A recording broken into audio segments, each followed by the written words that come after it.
convinced initially the police officer that this naked woman screaming was in fact enjoying being with him. And when she became 17, both babies now born, Garrido's sexual interest was over, but not his hold on her. Did you think of him as father? Never. Father to the kids. No, Dictator? just somebody who always knew what to do. I depended on him for everything. While he kept hammering her, saying that the outside world would destroy her and the girls. And as we talk more back inside, look at her face. We think you can almost see something haunting her as she looks back at who she was then. Did you think about taking those two girls and running? I'm sure I did, but it wasn't something I felt I could do. Because? The situation felt like it wasn't an option. I don't know how else to explain it. There was no leaving. What would it have taken for you to believe you could leave? I've asked myself that question many times. The mind manipulation,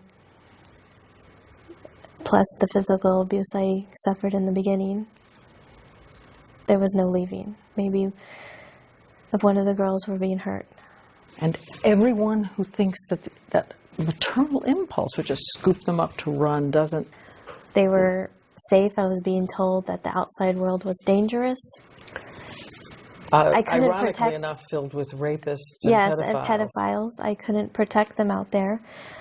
It's like what I knew was safe, the unknown that was out there was terrifying, especially when thinking about the girls. Garrido had built fences around her so much higher than the ones we can see. She writes about her fear of the outside world. How could she live there or survive?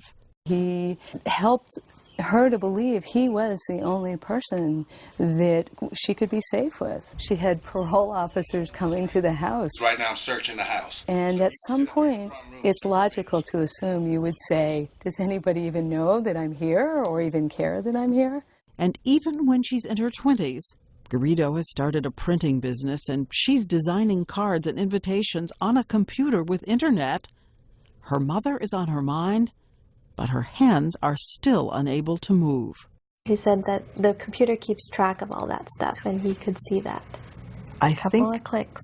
A couple of clicks. But you never... I never did it. Something always held me back. It was like I still had those handcuffs on. Do you think you'll ever understand it? Why you didn't leave? I don't think so. In fact, after she is found, one of her first questions will be, is he crazy or am I? But the real miracle is that even as Jaycee Dugard was drowning in the undertow of Philip Garrida's paranoia and control, she managed to cling so fiercely to her fading memories of mother, love, and hope. She kept her hope. I don't know how she did that. You know, how did I keep my hope? How did she keep her hope? And look again at her secret journals, where she makes a little list of dreams for the future. First thing on the list. See my mom. See my mom. And? Ride in a hot air balloon. Coming up, the campus cops who will do what countless others fail to do, take action and save a family. It seems impossible to common sense. And all that time, for 18 years, a mother struggling to keep her hope alive. I remember looking up at the moon, and I said, okay, Jace, where are you? Where the hell are you? And coming up now, the two women, the campus cops, who will finally do what a bureaucracy never did, save Jaycee Dugard. We knew that he was way out there. They weren't giving me any kind of sign that they were in trouble, but yet I felt that they were. After all those years, a reunion. And I remember you shouting, oh yeah. Found her! And Jaycee Dugard's life today. What does she see when she looks at her daughters? And what she teaches us about laughter and living in hope every single day. And from that little list she made once in her backyard prison, a dream fulfilled as she soars toward the sky.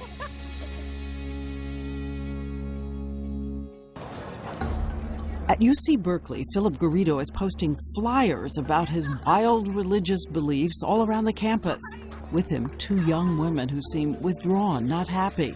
And after 18 years of law enforcement carelessness, ineptitude, and inertia, it would be 2 campus police officers, Lisa Campbell and Allie Jacobs, who say they simply didn't like what they saw. One of the main things with me was the concern for the girls from a mother's standpoint. They weren't giving me any kind of sign that they were in trouble, but yet I felt that they were. We knew that he was way out there, but we just didn't know what. We had no way of envisioning that it would be as big as it was. The 2 women decide to act. They're not simply going to walk away. They engage Garrido in conversation, pretending to be interested in his delusional rants, and as soon as they can, run to check who he is and discover in horror he is a sex offender. And I'm thinking, he's on parole, he's huge, and he's got this record, this violent record. This is not going to be good. And because of mother's instinct, female intuition, and cops just plain doing their job, a young girl's world is about to change. Just how incredible it is that they spoke up about something they thought was wrong. Even if they would have been wrong, they still spoke up. And they saved us. Something I couldn't do for myself. By this time, August 2009, Jaycee Dugard had long since stopped looking at the moon as she used to do with her mother. It was just too painful.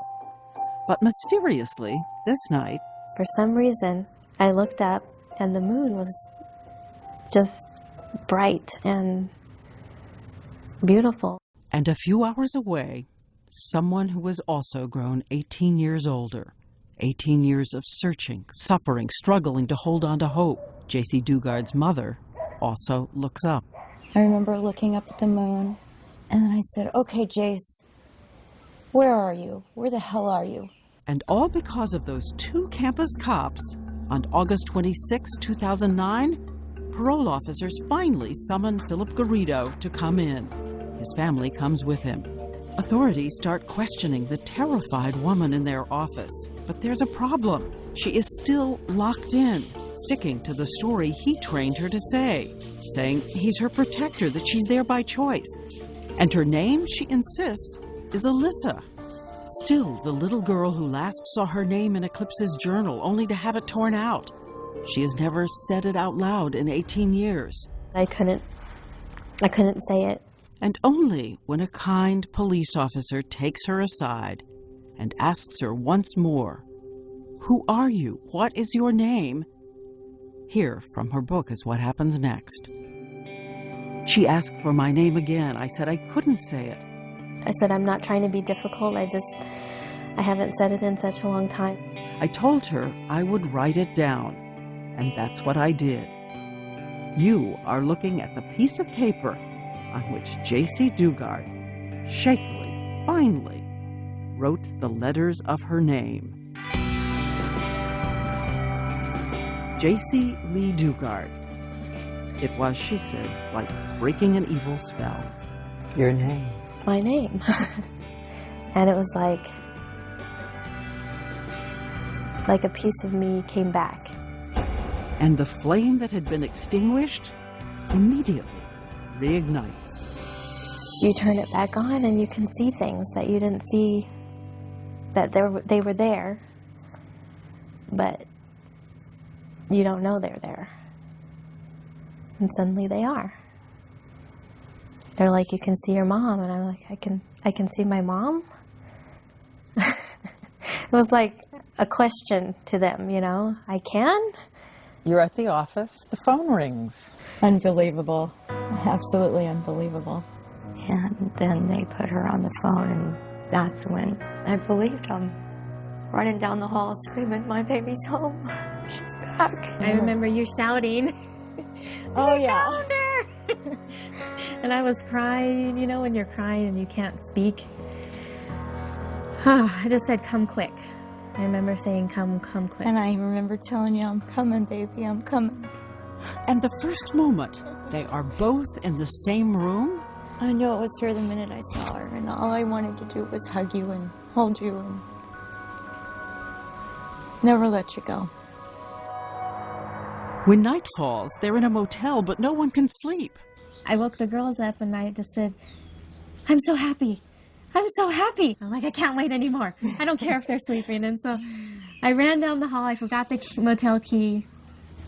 So I locked myself out of the room. The girls are following me. And I walked in. I'm so happy. I'm so happy. And stunningly, even as she's now had 2 years to look back at all that stolen time, she insists life is too short for a moment of bitterness or rage. The last time she saw Garrido was at that parole office. He first winked at her, and later, with dead eyes, said get a lawyer. I don't feel like I have this rage inside of me that's building. Why not? How can you not? I refuse to let him have that. He can't have me. You mean if you felt rage, it would mean he had won? I think I have enough hate in my heart for the both of us. I hate that he took her life away. And that makes me sad. I'm sorry, baby. I hate that he stole her from me. He ripped out a piece of my heart. And,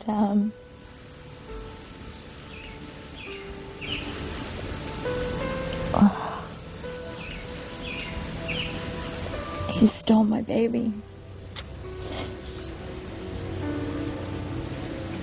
He stole your childhood, he stole your adolescence, he stole high school proms and pictures and memories and...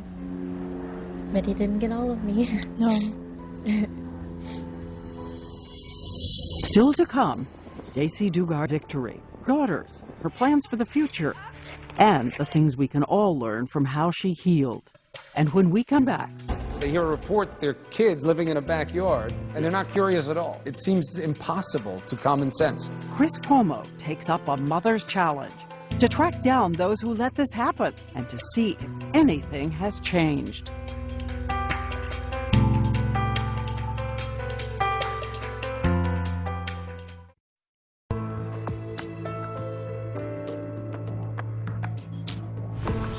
And I'm here now with Chris Cuomo, who decided to track down some of the people who could have protected Jaycee Dugard and then saved her, but didn't. They didn't. They absolutely failed, Diane. So what we decided to do was take our investigative team and find the people involved and hold them accountable.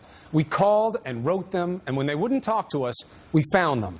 And along the way, we found video, too, that's never been seen. Parole visits that were epic failures. Scenes that will chill you to the bone.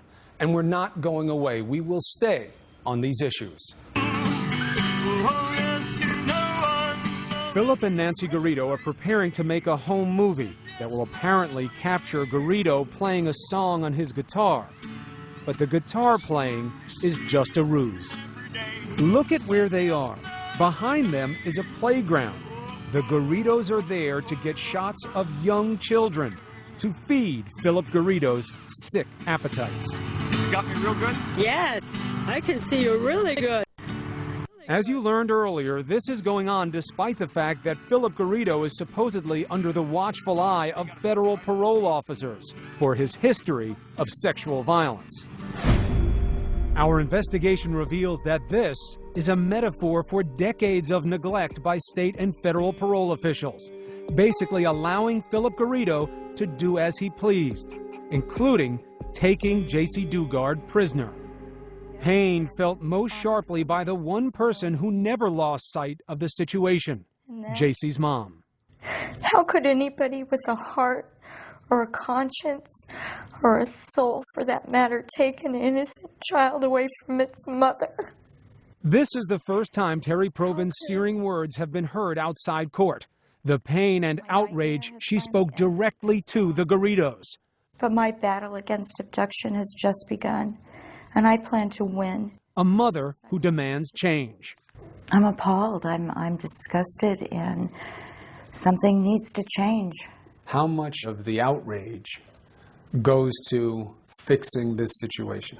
I think that's what it is. I think that's what fuels the fire, the outrage that I have, the anger that I have.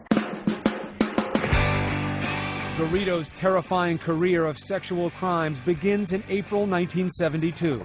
Vietnam is raging. Students are protesting at UC Berkeley. And just 40 miles away in the small town of Antioch, 21-year-old Philip Garrido is waging a war of his own against young women, charged with drugging a 14-year-old girl and repeatedly raping her. The case is dropped after the victim refuses to testify, leaving Garrido free to strike again. And he does. I just started screaming, oh my God, that's him, that's the guy who kidnapped me. News of Garrido's 2009 arrest brought back a flood of dark memories for Katie Calloway Hall. In November of 1976, Katie, then 25 years old, made the terrible mistake of giving a lift to Garrido outside South Lake Tahoe, California. What I saw was a very tall, slender, normal-looking white male. He didn't look like what I thought a rapist would look like, obviously. She was horribly wrong. Garrido hogtied and handcuffed Katie and drove her over 60 miles to Reno, Nevada, to a shed at this storage facility, where she says he repeatedly raped her over an 8-hour period. He had just kind of a faraway look in his eyes. He looked at me like I was an object. Miraculously, Katie was saved when a police officer on patrol happened to notice a broken lock on the shed and went inside to investigate. Garrido was soon sentenced to 50 years in federal prison for kidnapping and 5 years to life in Nevada for rape. Then came the first in a line of system failures. After serving just 11 of his 50-year sentence, Garrido is released after 2 parole examiners interview him for reportedly just 35 minutes. But Garrido wasn't a free man yet. He must serve his rape sentence in Nevada. But just 8 months later, a second failure. A Nevada parole board also decides to let Garrido out of prison. The reason? Not contributing to be a menace to the health, safety, and morals of society. These bizarre decisions were made decades ago. Our phone calls lead to dead ends or refusals to comment. So we followed the trail to State Prison Warden Brenda Burns, who signed off on Garrido's release. We found her in retirement, watering her lawn, and with little interest in the dreadful mistakes of the past. We want to know why you released Philip Garrido so early from prison. What the parole board does, they're the ones that release them, or their certain term is finished, and that's what the situation is. Were you surprised when you heard that he kidnapped Jaycee Dugard? You know, I'm never surprised with the human nature, okay? August 1988. Garrido walks out of prison a free man, but he's now supposedly under intense federal supervision as a high-risk offender. Parole is supposed to be release conditioned on regular check-ins at home and the parole office.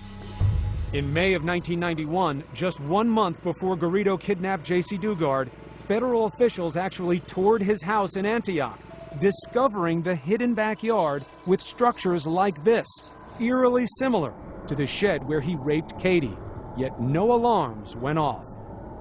Over the next 11 years, there would be numerous visits to Garrido's home, and according to his parole file, officers were often disturbed by his behavior. One wrote, he displayed an attitude of complete compliance that did not seem honest. It was almost as if he was putting on an act. Another wrote, need to keep close watch. Potential danger to the community is high. But despite these concerns, parole officers remain oblivious to the fact that Jaycee and her 2 daughters are living in Garrido's backyard in that same shed. To the former Inspector General of California who investigated what went wrong with Garrido's parole, this is outrageous. A federal parole agent had not only been in the backyard, but had been inside what Garrido was calling a soundstage or a soundproof room for recording. So they knew it was there, so the federal government knew. Then, in March 1999, another major failure. After just 11 years of supervision, federal probation officials again give Garrido a huge break, cutting short his parole for, of all things, good behavior. In this letter, senior U.S. probation officer Mark Mesner thanks Garrido for his cooperation over this period of supervision and hopes that he will continue to do well. Mr. Mesner? We pay Mesner a visit to find out why Garrido's federal supervision was cut short, given his violent and unstable background. Mr. Mesner, we just want to ask you a question. Mesner drives off without answering our questions. But there's no way to avoid the serious concerns raised about his office's botched handling of Garrido. A confidential federal investigation into the Garrido case released just last week concluded Garrido's federal probation office did not follow commonly accepted supervision practices and had failed to adequately supervise Philip Garrido. Perhaps most chilling is this. One may fairly question whether Garrido could have been deterred from the horrendous acts attributed to him had his federal supervision been conducted properly. The big question is, what lessons have been learned from the Garrido case? We sent letters to the head of the U.S. Parole Commission, the U.S. Attorney General, the Congressional Judiciary Committee, all asking what steps have been taken to prevent a similar tragedy in the future. The only one to respond was Representative Lamar Smith, chairman of the House Judiciary Committee, who fired off a letter to the people in charge of probation demanding to know how they'll stop predators like Garrido from continuing their criminal behavior while going undetected by federal probation officers. They call you? No. They say sorry? No. They say we figured it out, doing it differently next time. No, but I need change and I need something to be different. And this video will open eyes about how much change is needed. Come inside Garrido's home during an actual visit with a California parole official. Right now I'm searching the house.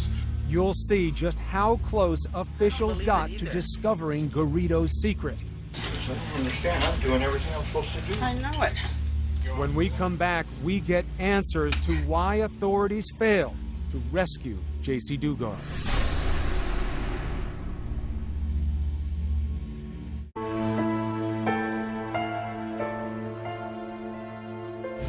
Okay, in this room here. We're going to take you step by step through video California parole officials do not want you to see. Philip Garrido, bare-chested and brazen, leading an officer as he checks out Garrido's house. The officer's face was blurred by authorities to protect the identity of one of the many who failed to see what was right in front of them. Okay, why is this door locked? Can you move that out and open the door? The video is being shot by Garrido's wife, Nancy, who is helping her husband manipulate the visiting officer. What does a parole agent do for his parolee? Ma'am, you can come in office and we'll discuss that. The other right, day, at an appropriate time. The other right guy, now I'm doing a search. If you stay in this front room, and I don't have to place you in restraints, because right now I'm searching the house. Tough talk, but watch as the officer is distracted by the Garridos chattering about doing nothing wrong and appears to follow the path Garrido lays out. I don't understand. I'm doing everything I'm supposed to do. I know it. You got any further questions? Come into the office. We will I'll be in come. there between 8 and 5. All right, both of you guys can come in. Oh, he's an arrogant little guy, isn't he? The officer seems to want to escape the pestering and leaves. If he had just walked into the backyard, he could have found Jaycee and her two helpless children. Instead, the Garridos find new confidence that they can evade authorities whenever they want. When you look at 18 years of this system that's supposed to be in this business of watching people like this, what are your thoughts on it? I think a lot of mistakes were made. I think Jace could have been home a lot sooner had somebody cared enough and slowed down to look at what was really going on. Bottom line, at every level, the people who were supposed to watch Garrido failed. Our investigation reveals that almost no one wants to answer for the fact that officials either didn't know, didn't care, or didn't act to stop Philip Garrido and his wife Nancy. Jaycee and her kids weren't hidden in some remote hideout. They were right behind that fence in that backyard. Maybe it's not so easily visible, but neighbors in 2006 said there were kids living in that backyard, and nothing happened. And probation officers had 60 home visits, but never discovered what was right behind that fence. to trained law enforcement officers. It should have been evident that something was going on out behind the house. David Shaw, the former California Inspector General, prepared a scathing 115-page report detailing a litany of failures by state parole officials. Top of the list, all the visits with Garrido by officials. Each yellow box marks a visit to Garrido's house. Each one a missed opportunity. Parole officials never interviewed Garrido's neighbors, who had often spotted Jaycee and her 2 daughters. Agents also never questioned why there was a network of utility wires connecting the house to the backyard complex. Garrido was fitted for a GPS device in April 2008, tracking all movements. Each red dot marks his location and time. Look at how much time he was spending in the part of the backyard they never searched. Worst of all, says Shaw, Garrido often explained away reports and sightings of the children in his home by saying they were his brother's children. We called his brother and spoke to his brother, and the brother didn't have any children. But one phone call, hello, brother of crazy Philip Garrido. Do you have kids? No? Thank you very much. Have a good day. Hang up the phone, go and arrest Philip Garrido and find out where the kids are. Right. We thought that an agent could have dug just a little bit deeper and found out that those weren't his brother's children, and if not, then who do they belong to? As you heard earlier, over the years, Garrido apparently descended into madness with wild ideas about hearing angels. He even developed a device to channel God's voice. Yet, he was able to dupe trained mental health experts. After a 1996 evaluation, one therapist wrote, "I do not feel he is a danger to the community." A year later, after another evaluation, his psychiatrist stated, "His prognosis is excellent. I do not suspect he will ever be at risk for violence." Others, like Tim Allen, a contractor who bought business cards from Garrido, found the signs of his mental instability obvious. Yeah, he would come in here and he was just rambling. I would tell the girls, hey, when you see Philip come in, tell him I'm not here. November 2006, perhaps the most egregious failure of all. A neighbor calls 911 and complains children are living in tents in Garrido's backyard. The caller also describes Garrido as psychotic with a sexual addiction. This time, it's not parole officers, but a sheriff's deputy who shows up at Garrido's house. But after a brief chat, the deputy turns and leaves, never even bothering to check out the backyard, despite the neighbor's complaint. We asked then Sheriff Warren Roop what went wrong. They hear a report that there are kids living in a backyard, and they're not curious at all. Yes. That's the whole reason he's there, is to look for kids in the backyard. This comes back to, human flaw, pilot error. I am of the opinion that he should have had the professional curiosity to push beyond just a conversation on the front porch. But how did he explain? You talked to this person, right? I did not talk to this person, no. As the sheriff, you never talked to your deputy about this? I did not talk to this person. Where was your professional curiosity, Sheriff? When you knew that this was your deputy, why didn't you say, I want to talk to this guy. I want to find out what was going on in his head that he didn't think to go into the backyard? Those questions were asked. I mean, the fact that I did not personally talk to him is not, nor should not be seen as a lack of interest or a lack of curiosity. But in fact, it is symptomatic of the neglect that contributed to Jaycee Dugard's 18-year nightmare. Stay with us.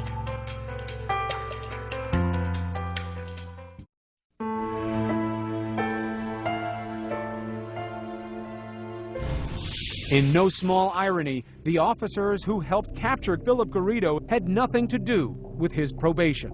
Remember, it was two suspicious UC Berkeley campus officers who checked up on Garrido after seeing him with his two daughters, and that led to his arrest and Jaycee's rescue. All of the forces that came together worked together for the good, and the result was that we found Jaycee 18 years later. Most importantly on that day was a curiosity that was uncommon in the case of Philip Garrido.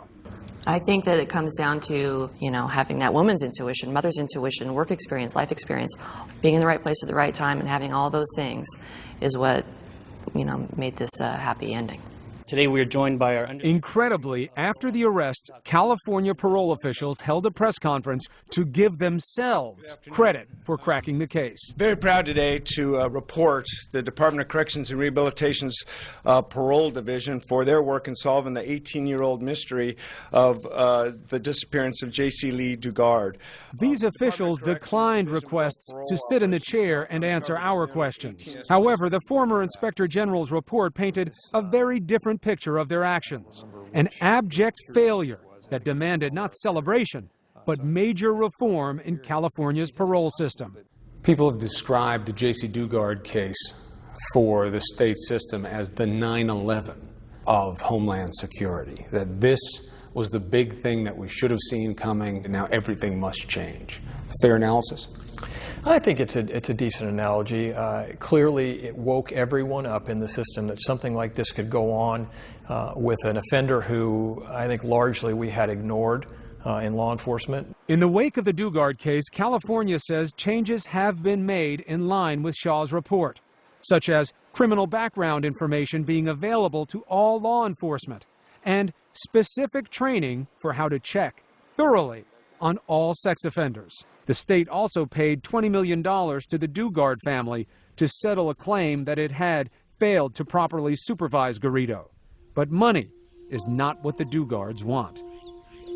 What matters more? What can't you put a price on? The 18 years that I lost with her, the crap she went through, nobody can put a price on that. It's not good enough that the Garridos are behind bars and will never see the light of day again. It's not good enough to tell me that change is coming. The battle's just begun. And Terry Probin is just the woman to take on this fight. Diane, she says she's going to do just that. Which brings us to the family today. And here is what is coming up when we come back. Jaycee's victory, her future, her daughters, and the lessons for all of us every day. You excited? Yeah.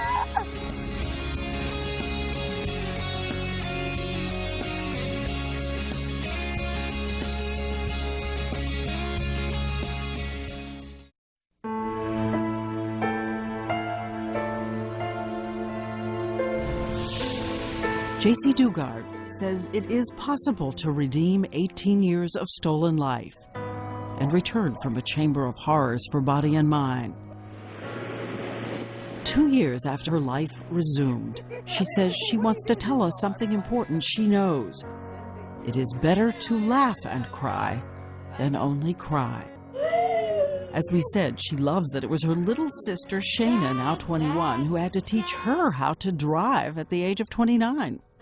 You drive? I do drive. I drive very safely. I go to park and I get out, I'm like, oh God, I did really good. And my mom's like, but look where you parked. And I was like, taking 2 spaces. She even makes a wry joke about her impossibly young skin, saying, how about years of no sun? Yeah, yeah. It's how to preserve yourself. That's the kind of humor I use to, you know, get by. Her therapist is Dr. Rebecca Bailey, who believes in talking about what happened in order to understand it, but who also teaches the best way to vanquish the past is to live with gratitude for the pleasures of the present day. The peanut sauce. Jaycee says, never forget what a gift it is to make dinner with your family, to have homemade food, and be outside. She cares for horses as part of her therapy. Mystical, tangible symbols of trust. Animals don't lie. I mean, maybe I believe in a higher power, but I believe in nature and what we see around us as healing. I'm confident that the community and the support that she has put around her since she has come out will carry her through whatever bumps in the road she hits. And I think she has a lot to teach all of us. And she's begun to teach lessons through the foundation she created with some of the money the state gave her. The goal to help all members of families after trauma. When something happens, they don't think about the whole family, like there's a sister and there's a mother and there's other components. It's not just the victim. If you go online, you can find the foundation with Jaycee's symbol, the pine cone charm. Diane? Yeah? I want to give you this, and I want you to wear it with happiness. I don't know what else to say. You don't have to say a single word. Good. And the girl who loves words and metaphors says maybe a GED, even college. And I ask her about something she wrote in a journal when she was captive, something that ended with happily ever after. I want to find love one day, the kind of love I read about. Still want that? I don't know. I don't really think about it. I'm happy the way my life is now. I mean, if it happens, it happens. If it doesn't, I'll still be happy. But it doesn't seem impossible after what you've been through. No, it doesn't seem impossible. I think that the prediction of the future is not in my job, but I will tell you that whether there's a man in her life or not, this woman will love fully in her life. He has certainly infused fear, and he has certainly, I'm not going to sugarcoat it, there are things he has taken away from her that she will never have back or get back. But she has her daughters whom she loves. She is very protective of their privacy and will say only that they're healthy, happy, wonderful students. In fact, they were so confident heading off to their first day at a public school.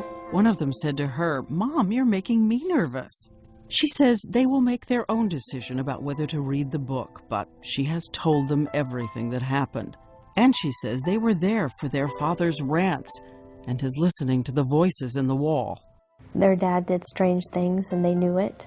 They lived that way for so long that I don't really think it was that big of a shock to them because they knew their dad.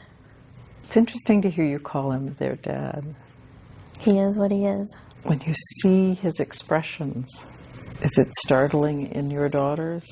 Surprisingly, I don't see it in them. I see my mom. I see me. I don't see him. But she admits at the beginning she was worried that her own mom would have trouble with children fathered by that man. I don't see him in my granddaughters. No, it is not there. They are who they are, and they are so beautiful. And I'm very proud to be a grandma. I love those girls with all my heart. You don't even have to ask that, baby.